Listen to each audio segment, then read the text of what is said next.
Rəvayət edilir ki, Ayşə demişdir: Bəni Zureyq qəbiləsindən bir Yahudi Peyğəmbərə Allahın salavatü və salamı olsun sehr etdi. Onun adı Ləbid ibn Əl-Əsam idi. Peyğəmbərə Allahın salavatü və salamı olsun etmədiyi bir şeyi sanki etmiş kimi xəyal olurdu. Bir gün və ya bir gecə Peyğəmbər Allahın salavatü və salamı olsun 3 dəfə dua etdi. Sonra belə buyurdu: Ey Ayşə, Allahdan soruşduğum şey haqda onun mənə verdiyi fətvanı anladın mı? 2 kişi gəldi və biri baş, digəri isə ayaq tərəfimdə oturdu. Baş tərəfimdə olan ayaq tərəfimdə olana və ya ayaq tərəfimdə olan baş tərəfimdə olana belə dedi: Kişinin ağrıları nədir? O dedi: Sehr olunub. O biri dedi: Onu kim sehr edib? O dedi: Ləbid ibn Əl-Əsam. O biri dedi: Nə ilə?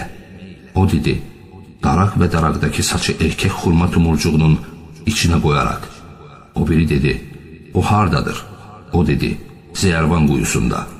Peyğəmbər ona Allahın salavatü və salamı olsun səhabələrindən bir neçə nəfərlə ora gəldi və belə buyurdu: Ey Ayşə, sanki quyunun suyu xınaya boyanmış, xurmaları isə şeytanın başı kimi idi. Mən dedim: Ey Allahın necisi, onu yandıraq mı? O belə buyurdu: Xeyr, uca Allah artıq mənə şəfa verib. Lakin insanlara pisliyin toxunmasından qorxduğum üçün əmr verərək onu bastırdım. Muslim 4059 5832-ci hədis. Abu Hureyra, Allah ondan razı olsun, rəvayət edir ki, bir kişi Allah elçisinin ona Allahın salavatü və salamı olsun yanına gəlib dedi: Ey Allahın elçisi, əgər bir nəfər mənim malımı əlimdən almaq istəsə, mən nə edim? O buyurdu: Malını ona vermə. Kişi dedi: Birdən müqavimət göstərsə? O buyurdu: Sən də ona müqavimət göstər. Kişi dedi: Əgər o məni öldürsə? O buyurdu: Belə olan halda sən şəhid olarsan. Kişi dedi: Əgər birdən mən onu öldürsəm? Allah elçisi ona Allahın salavatü və salamı olsun buyurdu: O cəhənnəmlik olar. Muslim 377-ci hədis. Abu Hureyra rəvayət edir ki, Peyğəmbər ona Allahın salavatü və salamı olsun demişdir: Allah zinadan Adəm övladının payına düşəni əzəldən yazmışdır və o istər-istəməz buna mübtəla olacaqdır. Gözün zinası baxmaq, qulaqların zinası qulaq asmaq, dilin zinası danışmaq, əlin zinası toxunmaq, ayağın zinası addım atmaqdır. Qəlb istəyir və təmənna edir. Cinsiyyət üzvü isə ya bütün bunları təsdiqləyir, ya da təksib edir. Buxari 5774 6243-cü hədis.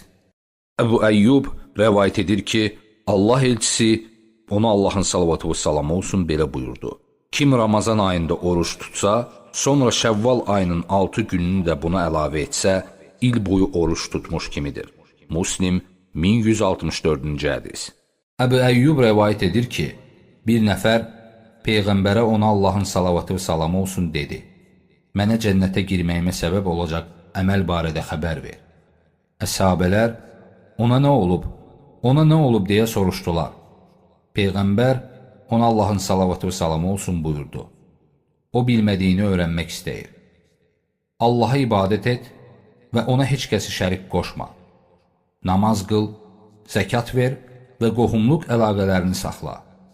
Əl-Buxari 1396-cı hədis. Ənəs ibn Məlik rəvayət etdiyi hədisdə Peyğəmbər ona Allahın salavatü və salamı olsun demişdir: Allah yolunda səhər və ya axşam döyüşə getmək dünya və onun içindəkilərindən xeyirlidir.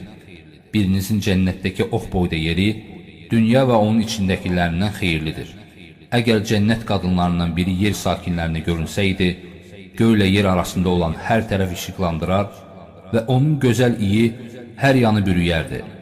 Onun baş örtüyü isə dünya və onun içindəkilərindən xeyirlidir. Buxari 2587-2796-cı hədis. Allah elçisinin ona Allahın salavatü və salamı olsun azad etdiyi köləsi Saubən demişdir: Mən Allah elçisinin ona Allahın salavatü və salamı olsun yanında durmuşdum. Bu vaxt yəhudilərin 5 keşişlərindən biri gəlib dedi: sənə salam olsun ey Muhammed. Onda mən onu itələdim və o az qaldı ki, yıxıla. Yahudi, niyə məni itələyirsən, dedi. Dedim, sən niyə ey Allahın elçisi demirsən? Yahudi, biz onu ancaq ailəsinin ona qoyduğu adla çağırırıq, dedi. Peyğəmbər ona Allahın salavatı və salamı olsun buyurdu. Şübhəsiz ki, mənim adım ailəmin mənə verdiyi Muhammeddir. Yahudi dedi, sənə bir neçə sual vermək üçün gəlmişəm. Peyğəmbər ona Allahın salavatı və salamı olsun ona belə buyurdu. Məgər mənim dediklərimin sənə bir faydası olacaqmı? Yahudi dedi, bu qulaqlarımla səni dinləyəcəyəm. Peyğəmbər ona Allahın salavatı və salamı olsun əlindəki ağacı yerə vura-vura soruş deyə buyurdu. Yahudi dedi, yer başqa bir yerlə, göylər də başqa göylərlə əvəz olunacağı gün insanlar harada olacaqlar? Peyğəmbər ona Allahın salavatı və salamı olsun dedi. Onlar qıl körpüsünün qarşısında zülmət içində olacaqlar. Yahudi soruşdu, insanlardan onu ilk əvvəl kimlər keçəcək? Peyğəmbər ona Allahın salavatı və salamı olsun kasıb mühacirlər deyə cavab verdi. Yahudi soruşdu, cənnətə daxil olduqda onların ilk tövhəsi nə olacaq? Peyğəmbər ona Allahın salavatı və salamı olsun buyurdu. Balinanın qaraciyərinin ən dadlı yeri. Yahudi soruşdu, bəs bunun ardınca onların yeməyi nə olacaq? Peyğəmbər ona Allahın salavatı və salamı olsun buyurdu. Onlar üçün cənnətin ətrafında otlayan cənnət öküzü kəsiləcəkdir. Yahudi soruşdu, bunun üstündən nə içəcəklər? Peyğəmbər ona Allahın salavatı və salamı olsun buyurdu. Onlar cənnətdəki Səlsəbil adlanan bir bulaqdan içəcəklər. Yahudi, doğru söylədin deyə onun dediklərini təsdiqlədi, sonra da sözünə davam edib dedi. Səndən yer əhlindən heç kəsin bilmədiyi, yalnız Peyğəmbərin, yaxud bir-iki kişinin də bildiyi bir şey haqqında soruşmağa gəlmişəm. Peyğəmbər ona Allahın salavatı və salamı olsun buyurdu. Əcəba, mənim dediklərimin sənə bir faydası olacaqmı? Yahudi dedi, bu qulaqlarımla səni dinləyəcəyəm. Səndən uşağın yaranışı barəsində soruşmağa gəlmişəm. Peyğəmbər ona Allahın salavatı və salamı olsun buyurdu. Kişinin mənisi ağ rəngdə, qadınınki isə sarı rəngdə olur. Bunlar birləşdiyi zaman kişinin mənisi qadının mənisini üstələsə, Allahın izni ilə dünyaya oğlan uşağı gətirirlər. Və əgər qadının mənisi kişininkini üstələsə, Allahın izni ilə dünyaya qız uşağı gətirirlər. Yahudi, doğru söylədin, sən həqiqətən də Peyğəmbərsən dedi və çıxıb getdi. O getdikdən sonra Peyğəmbər ona Allahın salavatı və salamı olsun buyurdu. Bu adam məndən soruşduğunu soruşdu. Halbuki buna dair mənim heç bir bilgim yox idi. Nəhayət bu haqda bilgini Allah mənə vəhy etdi. Muslim 716-cı hədis. Rəvayət edilir ki, Ənəs ibn Malik demişdir. Peyğəmbərin ona Allahın salavatı və salamı olsun yaşadığı dövrdə insanlara quraqlıq üz vermişdi. Peyğəmbər ona Allahın salavatı və salamı olsun cümə günü xütbə verərkən bir bədəvə ayağa qalxıb dedi: Ey Allahın elçisi, mallar zay oldu, uşaqlar ac qaldı. Bizim üçün Allaha dua et. Peyğəmbər ona Allahın salavatı və salamı olsun əllərini göyə qaldırdı. O an biz göydə bir dənə də olsun bulud görmürdük.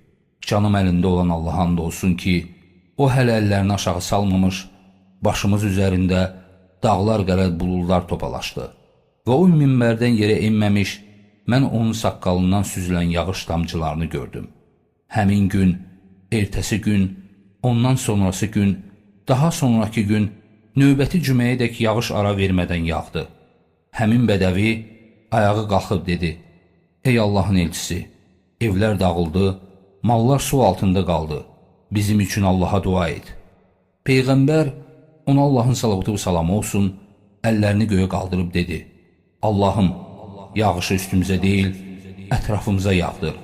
Sonra əli ilə hara işarə etdisə, oradakı bulud topası dağıldı və Mədinə səması çalaya bənzədi. Qənat vadisindən bir ay sel axdı. Kənardan Mədinəyə gələn hər kəs bol yağışlar yağdığından danışırdı. Buxari 933-cü hədis. Abu Hureyra rəvayət edir ki, Peyğəmbər ona Allahın salavatı və salamı olsun demişdir. canım əlində olan Allaha and olsun ki, biriniz ip götürüb bir şələ odun yığaraq belində bazara aparması onun üçün kiməsə ağız açmaqdan daha xeyirlidir. Həm də bilmək olmaz, o adam ona istədiyini verəcək, yoxsa imtina edəcək. Buxari 1470-ci hədis. Abu Hureyra rəvayət edir ki, Peyğəmbər ona Allahın salavatı və salamı olsun belə demişdir. Cənnətə girən nemət görər, kasıblıq görməz, paltarı köhnəlməz və gəncliyi tükənməz. Muslim 7335-ci hədis. Cabir rəvayət edir ki, Peyğəmbər ona Allahın salavatı və salamı olsun belə dedi. Cənnətin sakinləri orada yeyib içərlər, lakin sidik və nəcis ifras etməz, tüpürməzlər. Soruşdular, bəs onların yedikləri necə çıxacaq? Peyğəmbər ona Allahın salavatı və salamı olsun dedi. Gəyirmək və müşk qoxusu olan tər ilə, nəfəs aldıqları kimi onlara rahatlıqla təsbih, Subhanallah və təhmid, Elhamdülillah etməyə ilham veriləcək.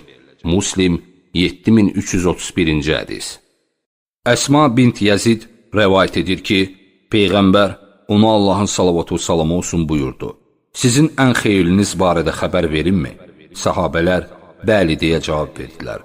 O dedi, o kəslər ki, onları görəndə Allah yada düşər. Sizə ən pisiniz barədə xəbər verinmi? Onlar, bəli deyə cavab verdilər. O dedi, söz gəzdirənlər, dostlarının arasını vuranlar, günahsız insanları çətinliyə salanlar.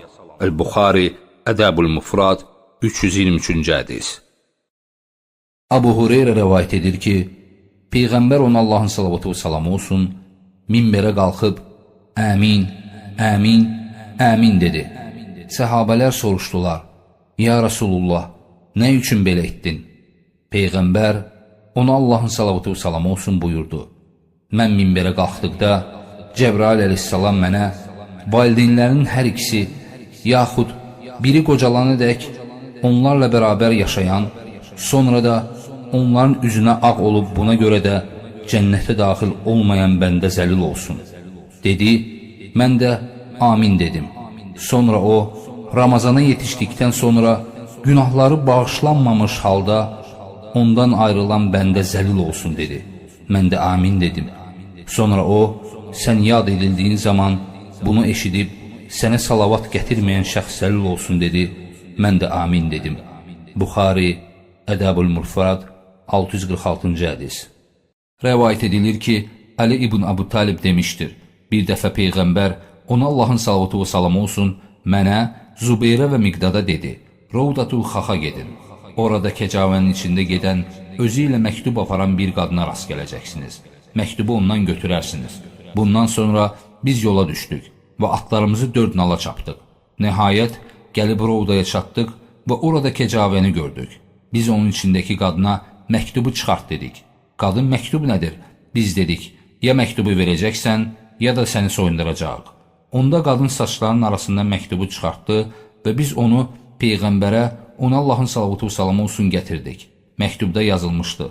Hatib ibn Əbu Bəltadən məktubda Məkkə müşriklərindən olan bir dəstəyə Peyğəmbərin ona Allahın salavatı və salamı olsun işləri barədə xəbər verirdi.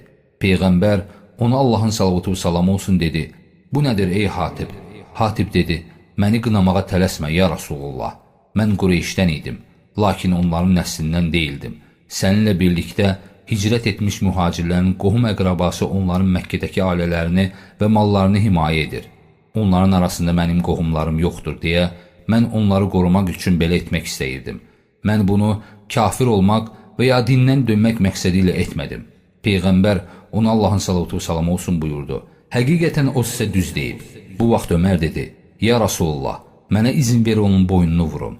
Peyğəmbər ona Allahın salavatı və salamı olsun buyurdu. Axı o Bədir döyüşündə iştirak edib.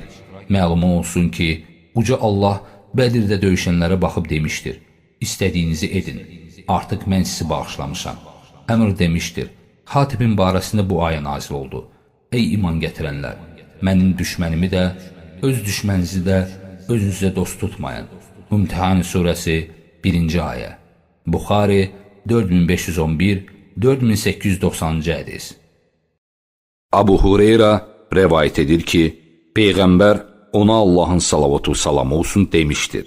Cənnətdə elə bir ağac var ki, atlı onun kölgəsində 100 il yol gedəcək, amma onu qət edə bilməyəcək. İstəyirsinizsə, bu ayəni oxuyun. Uzanmış kölgəliklərdə. Əl-Vaqiə surəsi 30-cu ayə. Əl-Buxari 3252-ci hədis.